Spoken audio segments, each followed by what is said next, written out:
Dans la capitale éthiopienne, Addis Abeba, apparaît au XXe siècle une musique aux accents cuivrés, aux touches groovy, pop, jazz.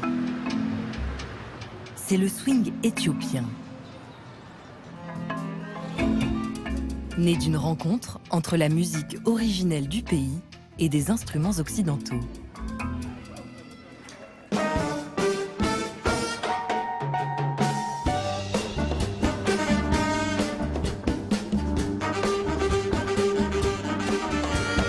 Un son si particulier, fruit d'un melting pot improbable entre une communauté venue de loin, les Arméniens, et des musiciens éthiopiens.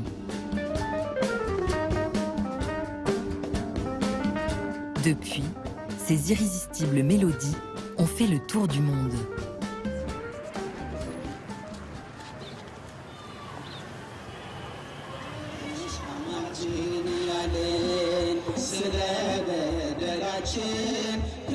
Omniprésente, la musique tient d'abord une grande place dans les cérémonies religieuses, comme celle des rameaux à l'église Entoto Mariam, sur les hauteurs de la capitale.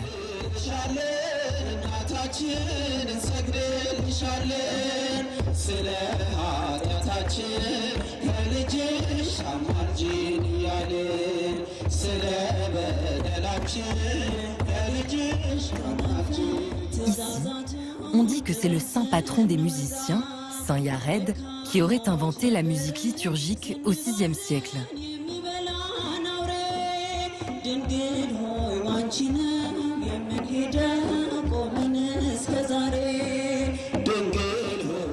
Même si les Éthiopiens distinguent la musique sacrée de la musique profane, cette dernière va connaître une évolution surprenante sous le règne de Ménélik II. Considéré comme le fondateur de l'Éthiopie moderne et dont le premier palais se situe juste derrière l'église.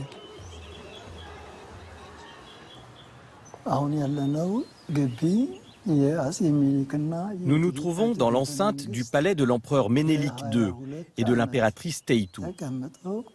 Ils y ont vécu et ont dirigé l'Éthiopie d'ici pendant 22 ans. Et au bout de ces 22 années, ils sont descendus à Addis Abeba sur les conseils de l'impératrice Teitu qui a choisi le nom de la ville.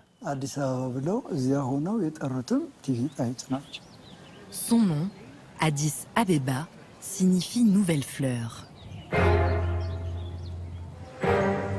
Quelques années après la fondation de la ville en contrebas, Ménélik II connaît une gloire internationale lors de la bataille d'Adoua contre les Italiens en 1896. C'est une des plus lourdes défaites jamais infligées à une troupe coloniale européenne par une armée africaine. Pour le féliciter, le tsar Nicolas II, qui partage la même foi orthodoxe, lui fait envoyer une quarantaine de cuivres. Ces instruments qui laissent jusqu'à aujourd'hui une trace indélébile dans la musique locale.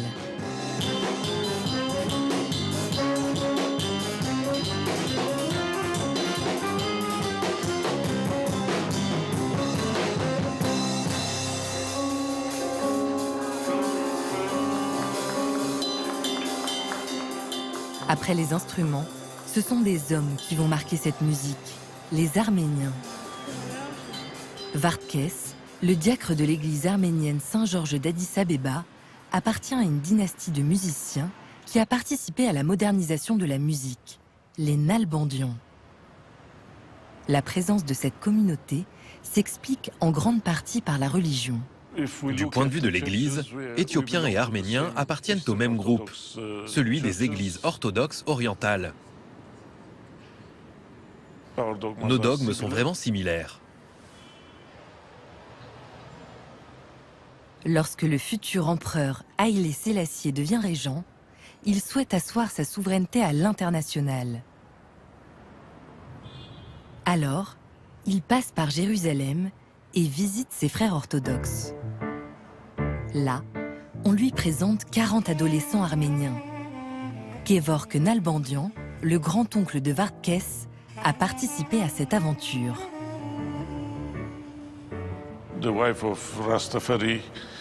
La femme de l'empereur les rencontre en 1923, durant sa visite à Jérusalem. L'année suivante, Haïlé Sélassié a lui aussi visité Jérusalem avant son voyage en Europe. Et il a alors nommé un envoyé pour conclure un accord avec le patriarche Tourian de Jérusalem.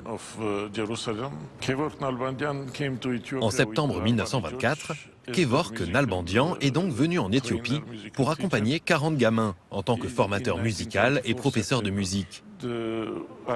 Ces jeunes étaient des orphelins du monastère arménien Saint-Jacques de Jérusalem.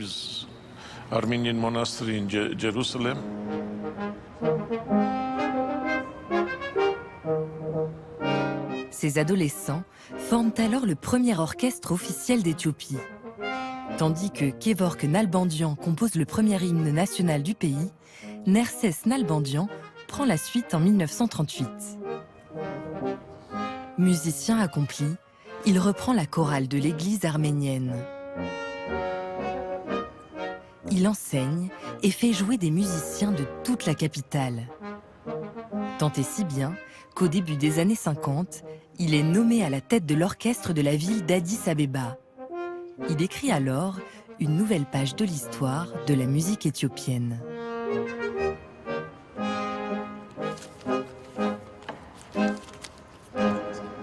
Le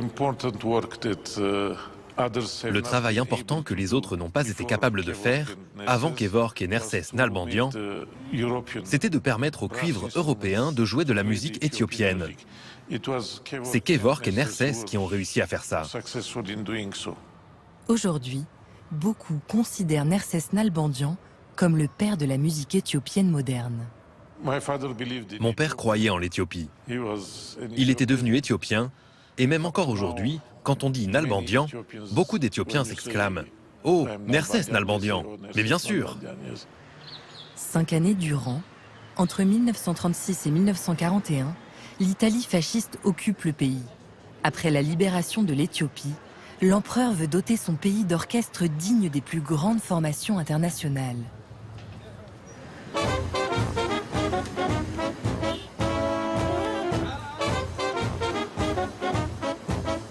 Il fait construire un théâtre, le théâtre Haïlé Sélassié Ier, aujourd'hui appelé Théâtre National. Ce théâtre est officiellement inauguré en 1955, l'année du jubilé des 25 ans du règne de l'empereur. À la Libération, il faut tout reconstruire. Hein. On sort de 5-6 ans d'occupation très sévère. C'est la reconstruction, c'est le nouveau monde, Addis Salem. Et donc la musique fait partie du retour des choses en ordre.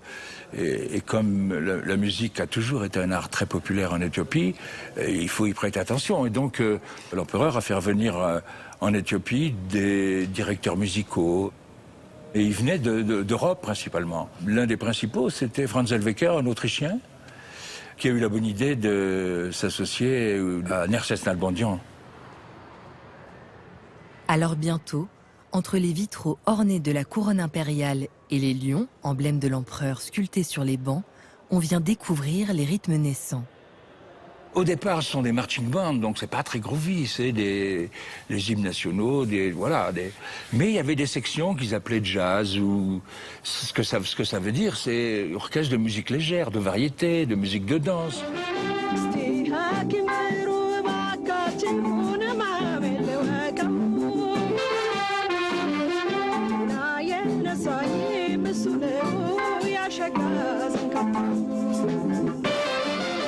Donc c'est ça qui est à la base de la pop éthiopienne, qui est devenue si excitante, je dirais, enfin en ce qui me concerne, à partir des années 60 jusqu'à la Révolution en 74. À mon sens, c'était l'époque la plus groovy qu'ait connue l'Éthiopie. Et pourtant, les nouvelles stars qui naissent alors, comme Tilaoun Gessessé, sont souvent issues des très officiels orchestres de la garde impériale, de l'armée ou de la police.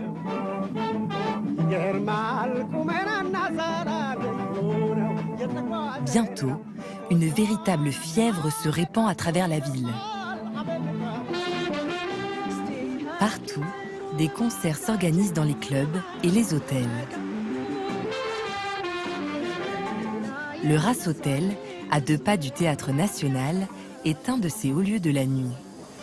Ici, le Ras Hotel, c'est un lieu historique en ce sens qu'il a servi dès les années 50, mais surtout à partir de 1961.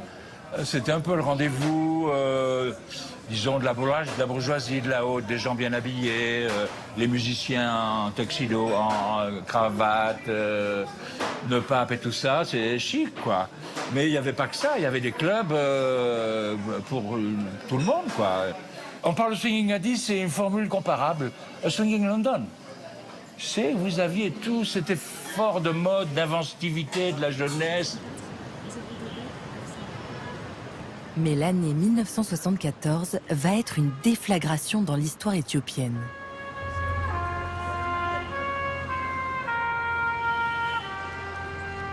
Haïlé Sélassié est renversé, puis la dictature militaire du Derg prend les rênes. Les orchestres sont démantelés et la liberté artistique prend fin. Un couvre-feu de 18 années anéantit quasi toute vie nocturne.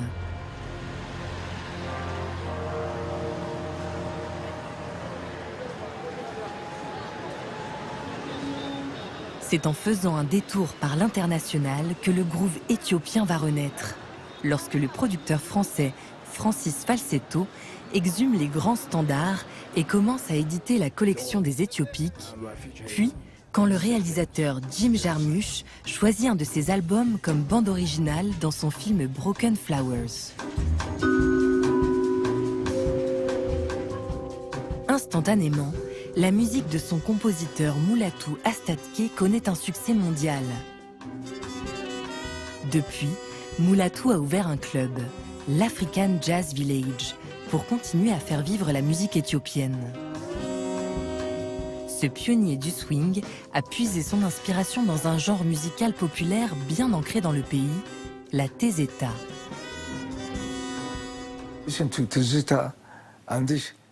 Et en écoutant la tezeta, cela vous ramène chez vous. Ça vous fait aimer et en apprendre plus sur votre pays et sur vous-même. Tezeta signifie se souvenir. Les notes que l'on utilise dans la tezeta ne parlent pas qu'aux Éthiopiens, mais aussi aux Européens. Et aujourd'hui, beaucoup d'autres gens les aiment. Parfois, quand vous écoutez la tezeta, vous ne comprenez pas les mots. Mais le mode, les notes, vous les comprenez. Je ne sais pas. Ça vous fait ressentir quelque chose au plus profond de vous. Et c'est magnifique.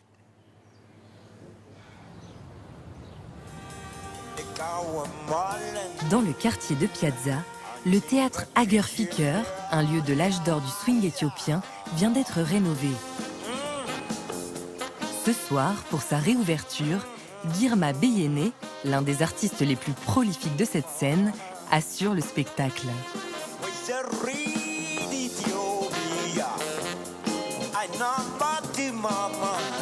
Il est accompagné par le groupe français Akele Wube, car désormais, la musique éthiopienne continue de séduire bien au-delà des frontières du pays.